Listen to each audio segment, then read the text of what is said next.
അതിരപ്പള്ളി വെട്ടിക്കുഴി ഭാഗത്ത് വനംവകുപ്പ് സ്ഥാപിച്ച കൂട്ടിൽപ്പെട്ട പുലിയെ കാട്ടിൽ തുറന്നുവിട്ടു. വൈദ്യ പരിശോധനയ്ക്ക് ശേഷം പറമ്പിക്കുളം ടൈഗർ റിസർവ് ബഫർ സോണിലാണ് പുലിയെ തുറന്നുവിട്ടത്. ലിഷോയുടെ വിവരങ്ങളുമായി. ലിഷോയ്, ആരോഗ്യമൊക്കെ ഓക്കെയാണ് അല്ലേ?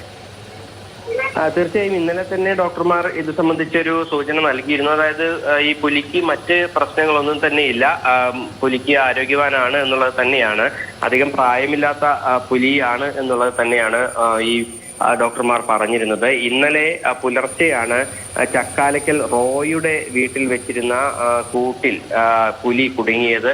ഏകദേശം 1.5 മാസത്തിന് ശേഷമാണ് ഒരു 1.5 മാസത്തോളം ആ കൂട് അവിടെ സ്ഥാപിച്ചിരുന്നു. പക്ഷെ അപ്പോഴൊന്നും തന്നെ പുലി വന്ന് കുടുങ്ങിയിരുന്നില്ല. അതിനിടയിൽ ഇന്നലെ പുലി വന്ന് കുടുങ്ങുകയായിരുന്നു. പിന്നീട് അവിടെ നിന്ന് വനംവകുപ്പ് ഉദ്യോഗസ്ഥർ പുലിയെ കൂടോ ഉൾപ്പെടെ അവിടെ നിന്ന് മാറ്റുകയും പിന്നീട് ആരോഗ്യ പരിശോധനകളൊക്കെ തന്നെ നടത്തുകയും അതിനുശേഷം ഈ പറമ്പിക്കുളം റിസർവ് ഫോറസ്റ്റിന്റെ ബഫർ സോണിൽ പുലിയെ തുറന്നുവിടുകയും ചെയ്തു. ശരി, ലിഷോയാണ് വിവരങ്ങൾ.